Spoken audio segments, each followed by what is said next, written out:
Ako ba yung gago kung di ko balik yung buong pera niya? My friend asked me kung pwede siya mag-swipe ng iPhone 16 Pro Max installment 12 months. Since we're friends for 12 years already, hindi ako nagdalawang isip. After 2 weeks, nakiusap siya kung pwede daw ba iswipe din yung kapatid niya ng iPhone 13. Magbigay na daw siya ng mga first payment once kinuha namin yung iPhone 13. Pagdating namin sa store dahil phased out na yung iPhone 13, same unit na lang daw sa kanya. Medyo nakaka-feel na ko pero binigyan ko siya ng benefit of the doubt.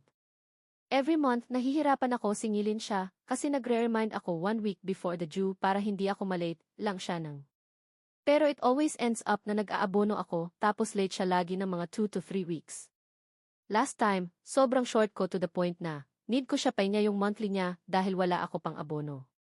Hindi siya nagbayad hanggang sa due date hindi na bayaran. Nasuspend yung credit card ko. Nagka-late charge pa ko. One day, nagkamali siya ng transfer dahil magkapangalan kami ng sister niya. Nag-VA siya tapos nakiusap na isend ko daw pabalik. Ako ba yung gago kung di ko binalik yung buong pera niya? Kasi binayad ko yung late fee at yung last pending payment niya for next 2 months para di ko na siya singilin ulit.